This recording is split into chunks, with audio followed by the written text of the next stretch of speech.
Well, I have made a proposal in my book, State and Citizen, and I said that if we are going to advance, we must focus on what I will call our Nigerianity.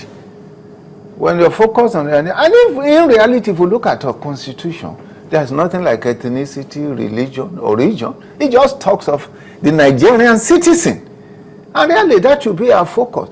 But you know, our elite, in an attempt to secure their privileged position, they use all sorts of instruments. You look at this religion now, they said that, oh, if we have a Christian as president, a Muslim must be must be deputy. If we have a what's the relevance of that? As a matter of fact, our constitution forbids state religion. And if a state cannot have religion, it can also not have two religions. In my view, it is unconstitutional to say a Christian should say a Christian prayer in an official program. A Christian should say Christian prayer, and a Muslim should say Muslim prayer at the end of it all.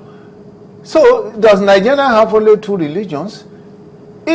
Religion in our constitution is supposed to be a personal issue, and in all constitutions. And the reason is because religion is very divisive, and so in all constitutions it's personalized. But in ours, something you say, oh, Muslim religion, pray. Christian religion, at the end of it. It would seem that we've found a way out of that. Now, I think that we've been advised to adopt the second stanza of the national anthem as a national prayer. And that way, we cut out, you know, this religion praying and that religion praying and, you know, many more religions clamoring to pray. Do you think that that is a, you know, viable? I don't think that is viable. People have a right to pray. Yeah, they do. But I'm saying that now that, you know, at national events, they've decided that, you know, let's use the stanza of the second of the national anthem, the second stanza. In my view, does that solve the problem? I think what you should do is just ask people to pray according to their faith. You know what I mean? May our prayer be acceptable unto our Creator, since there is unity amongst all of us that we have a Creator, you know. So let everybody pray according to his faith internally, instead of a declaration of prayer according to a particular faith. No, in any case, prayer has really not. The question she's what's asked, the second stanza? Second as, O God of creation, direct our noble cause, guide our leaders right, help our youth the truth to know. Is that not a that's okay. national enough prayer? That is okay. In my view, it is okay. If it comes from deep within us while we do it. If it comes from and we believe in it. You're correct. Is it direct and noble cause, but we must have noble cause first before God directs it. The other question would be, how do we tie, yes, you've talked about the selfishness of leadership, or lack of the self-centeredness of leadership at every level. Is it possible, and how do we align these self-centered tenets towards national goals? Is it possible to align them? Well, you know, it's not that, you know, the whole program of life is based on mentorship. You know, I learned something. I mean, I was at a point a member of Kennedy Board of Human Rights, Board of Robert F. Kennedy, Human Rights something in America. And I find their training very interesting. When they want a child, for example, to go into commerce, they put that child with a mentor. They want, for example, the daughter of Kerry Kennedy wanted to go into human rights. They attach him to human rights, and so on and so forth.